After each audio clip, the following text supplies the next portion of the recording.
Congratulations, true crime addicts. We've survived another week. It is Friday, February 21st, 2025. This week, new updates in the disappearance of Asha Degree, a startling development in the Karen Reed case, and an Alabama grand jury indicts an entire police department. What? All this and more. Stay tuned. Yes, super excited. We are all pumped to have James Renner. James Renner on. That James Renner has zeroed in on. James Renner once again drops a bombshell. Investigative journalist, reporter James Renner, who's been on the podcast, longtime friend of mine.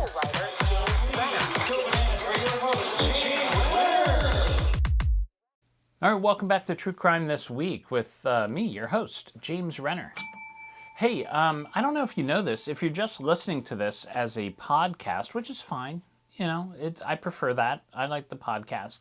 But if you're just listening to this, you should also know that I'm on YouTube.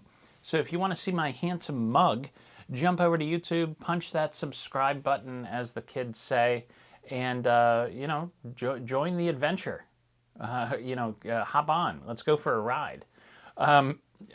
Before we get to the top stories, I want to thank my buddy Walter, as always, for manning the camera. Walter's just back from picking up his refills of SSRIs before the bad man takes them away. Hope that works out for you, Walter. Let's get to the top stories. There's lots to talk about this week. No doubt about it. Top story this week, Asha Degree. I can't believe there's movement in this case after so long, but here we go. On Tuesday this week, new search warrants from the Asha Degree case were released, according to the Shelby Star. They contain some damning text messages between members of a family that are now the focus of the investigation. Before we dive deep, let me get you up to speed on the case so far. Asha Degree was a 9-year-old girl from Shelby, North Carolina, and for some reason, in the early morning hours of Valentine's Day, the year 2000, Asha packed her book bag and left her house. She was seen walking along Highway 18 around 4 a.m., even though it was raining. One eyewitness reported seeing Asha being pulled into a green car, but all we know for sure is that sometime that night, she disappeared. In August 2001, Asha's book bag, wrapped in 2 trash bags, was found off Highway 18 about 26 miles north of Shelby. Last year, new testing in genetic genealogy traced DNA samples from items found alongside Asha's book bag to 2 local individuals. One linked to a man named Russell Underhill, the other to a girl named Annalee Dedman Ramirez, who was just 13 years old at the time that Asha disappeared. As it turns out, Underhill, who died in 2004, lived in a nursing home operated by Annalee's father, Roy Dedman. In September last year, police seized a green AMC Rambler from Roy Dedman's property. This car matches the description from the witness who saw Asha the night she disappeared. Roy has 3 daughters, Annalee, Lizzie, and Sarah. And according to the new search warrants, a young man named Thad Mellentine went to police and told them that he'd overheard Lizzie Dedman confess to killing Asha. This apparently happened at a party. He told them that Lizzie's sister, Sarah, then came over and told her to shut the fuck up. This kid later took a polygraph and passed, by the way. This led police to obtaining a search warrant for text messages on the sisters' phones. In one conversation, the sisters are discussing a shirt found with items belonging to Asha. Sarah texted Lizzie, quote, "They think it's our shirt. It's not her shirt. Her mom said it wasn't hers," end quote. Sarah then said she didn't remember the shirt. And then she goes on to write, "Dad is probably going to be a huge suspect." Later, Lizzie texted Sarah, quote, "I just talked to David Teddy, who's their attorney. The theory is I did it. Accident, covered it up," end quote. Sarah texted back, quote, "No, why would it be you?" End quote. Lizzie said, "That's what he said." Then Lizzie texted her husband, "I feel so horrible. So horrible. I don't know what to do. I caused this." End quote. To which he replied, "No, you didn't." The warrants also talk about a conversation Lizzie had with police in which she said, quote, "If my dad did it, he did it, but I had nothing to do with it," end quote. Sarah Dedman was also interviewed by police and told them that her father, Roy, had given her the Green Rambler in 1999. It seems police are getting close to the truth in this case, which once seemed impossible to solve. So watch this in the coming weeks. That's going to be a huge trial if it comes together. Karen Reed is scheduled to be retried for murder in the death of her boyfriend, Boston police officer John O'Keefe, in April, but the drama has already begun. At a pretrial hearing on Tuesday, Judge Beverly Cannon appeared visibly agitated on the bench, according to the Boston Globe. Before unexpectedly ending the hearing, Judge Cannon said she had received new information that the, quote, implications of that information may have profound effects on this defense and defense counsel, end quote. If you've seen the video, she is visibly upset. She's like shaking. She can barely talk. Many were left wondering what she meant, but the Globe pieced it together for us. What appears to have happened is that the prosecutor obtained emails between the defense team and two expert witnesses who testified about John O'Keefe's injuries after he was found dead beside the road where Karen dropped him off the night before.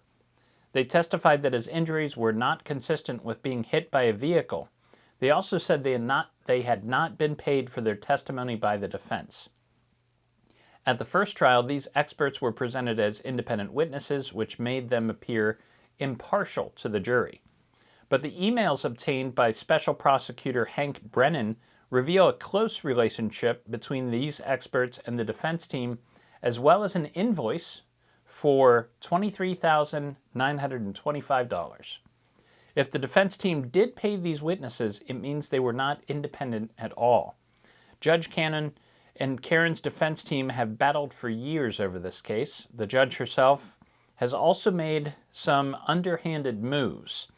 At the first trial, the jury actually voted to acquit Karen of 2 of the 3 charges against her, but the judge ignored this when they became deadlocked on the 3rd and final charge of manslaughter. The defense is still arguing to have those 2 charges dismissed before the new trial, since, she was already acquitted once. And we don't do double jeopardy here, except on that game show, which I can't remember the name of right now. The defense believes that John was not killed by Karen, but by someone in the home of police officer Brian Albert, who was hosting the party that John was going to attend that night. And you can go down that rabbit hole if you want. It's crazy stuff. The next hearing is scheduled for March 5th, and this is definitely a story that will be in the news for the near future. A fugitive from New Zealand who disappeared in 2021 along with his 3 children was allegedly spotted last Sunday along State Highway 4, according to The Sun. The witness reported seeing 4 people, an adult and 3 kids, dressed in camouflage on the side of the road. 36-year-old Tom Phillips has been on the run for 4 years after losing custody of his 3 children, 11-year-old Jada, 10-year-old Maverick, and 9-year-old Ember. He vanished with the children and is apparently living off the grid in the New Zealand wilderness. Over the years, the family has been spotted by hunters, but so far they've evaded police. In November 2023, Phillips and one of his children were spotted by CCTV cameras as they attempted to break into a shop in town. Phillips is also suspected of robbing a bank and firing a gun at a supermarket. Inside a supermarket. He didn't shoot at the supermarket. You know what I mean. The children's mother has issued several pleas for Phillips to return the kids. She believes he has help from a number of supporters. 4 years is a long time for 3 kids to be trekking through the wilderness. Thankfully, it appears they're still alive, and hopefully they'll be returned soon. Those are the top stories. I will be back after the break. We've got lots more to talk about. We've got to talk about what happened with Travis Kelce, what's his name? ASAP Rocky. Some good news for him. So all this and more. I'll be back in 2 and 2. Please hang up and try again. And we're back with more True Crime This Week, brought to you by Burger King's Satis Fries. Big taste, less fat. On Tuesday, federal prosecutors in Tampa charged 7 members of a South American gang with conspiracy to commit interstate transportation of stolen property. They're accused of breaking into the homes of Kansas City Chiefs stars Patrick Mahomes and Travis Kelce, according to ABC News. What they would do is review the players' schedules to find out when they were out of town for a game, and then they'd come in and bust in using crowbars and breaking windows. They're accused of stealing more than $2 million worth of expensive watches, cash, and jewelry. They face a maximum of 10 years in prison if convicted. For years, the well-organized gang thwarted authorities, but they couldn't help brag about their haul, as you can see in this photograph. Three of these defendants are also charged in Ohio in connection with the December burglary of the home of Bengals quarterback Joe Burrow. Meanwhile, Taylor Swift remains uncharged for stealing Travis Kelce's heart. That joke brought to you by my 12-year-old daughter. The fugitive leader of a vegan cult known as the Zizians was finally located and arrested on Monday, according to the New York Post. Jack Lasota faked his own death in 2022 in an attempt to avoid warrants for his arrest in California and Pennsylvania. 2 of Lasota's disciples, Daniel Blank and Michelle Jajko, very common last name, were also arrested. Michelle is a person of interest in the murder of her parents, who were shot inside their home on New Year's Eve 2022. The group is also linked to other murders, including a Border Patrol agent who was killed in Vermont in January. This cult, the Zizians, believe that each hemisphere of our brain has a distinct identity. One side female, the other side male, and the 2 sides desire to kill each other. They also believe that we live in the Matrix. I kind of wish my girl brain would kill my boy brain so I don't have to read anything more about the Zizians. After a 3-week trial, a Los Angeles jury has found hip-hop superstar A$AP Rocky not guilty on 2 felony counts of assault with a semi-automatic firearm, which could have put him in prison for more than 20 years, according to the Associated Press. Rocky, whose real name is Rakeem Mayers, was accused of pulling a gun and shooting at his former friend A$AP Relly in Hollywood in 2021. Relly said a bullet grazed his knuckle. He was lucky to get out alive. But witnesses testified that the gun that Rocky pulled was a prop gun loaded with blanks that he'd taken from a music video set, and he fired a warning shot when Relly attacked a member of his crew, a strategy known as the Alec Baldwin maneuver. When the verdict was read, Rocky jumped into the arms of his girlfriend, the singer Rihanna. Rocky will star alongside Denzel Washington in a new Spike Lee film this summer. He's got a lot going for him, that guy. A suspect in the 2023 disappearance of Dana Lee Mustian was charged with concealment of a death this week, according to WRAL News. Authorities say 37-year-old Brian David Griffin Jr. concealed Dana's death after she disappeared from North Carolina on November 20th, 2023.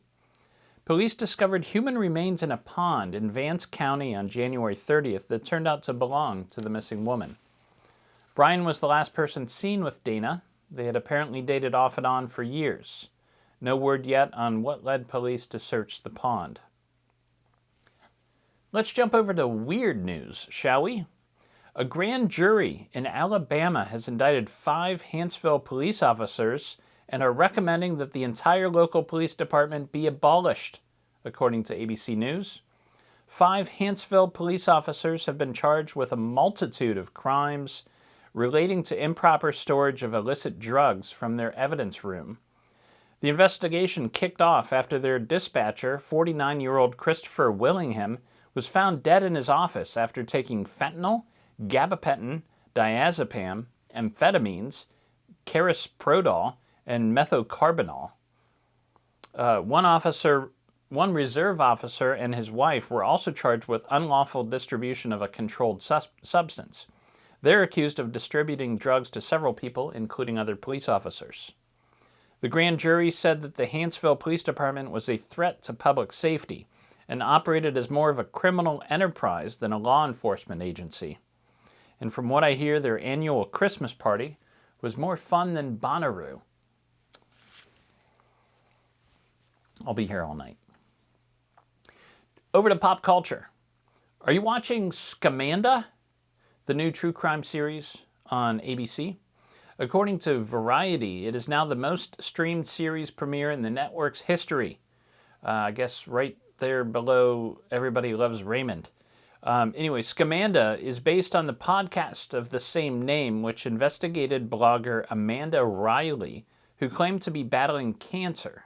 Her supporters gave her more than $100,000 before a journalist revealed it was all made up. I love a good con story, but I think I'm worn out on this whole fake cancer stuff. But if that's your cup of tea, the final episode airs Thursday. And the true crime book of the week this week is, it's mine. It's mine. Scout Camp is finally out. It's coming out on Tuesday. Have you ordered your copy? You know what pre-sales do for authors? They do great things. If you haven't bought it yet, it'll be available in bookstores wherever you're at. Jump into a bookstore, grab a copy. Scout Camp. It's my new true crime book, and I'm going to read you the write-up, just like I do with any other book. Here's the write-up. In the summer of 1995, at the largest Boy Scout camp in Ohio, a night of sexual violence ended with one counselor dead and another hospitalized. The death was ruled accidental. It wouldn't be the last death associated with Seven Ranges Reservation.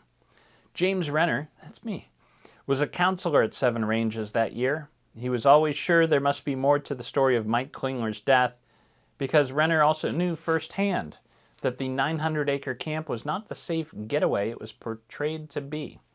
On Friday nights, the boys were ushered into the woods for a frightening ceremony in which they learned the rules for becoming good young men, and above all, that keeping secrets was a scout's duty, no matter how dark the secrets were. Determined to face his demons, Renner embarks on a journey back to that tumultuous summer and exposes a clandestine society that left indelible scars on the scouts and the staff who were there. For Renner himself, it meant opening up about his twisted upbringing, his issues with trust and sexuality. What? And a lifetime of self-medication. The result is a deeply personal, no-holds-barred, and vitally important true crime memoir. This is a very personal story to me. You're gonna get to know me if you're interested in that. So, Scout Camp is out. Check it out. That's the show for this week. I'll be back. I'll see you next Friday morning, as always. And in the meantime, go out and enjoy the balmy weather. -40 this week. And in the words of the incomparable Murray Saul, we gotta.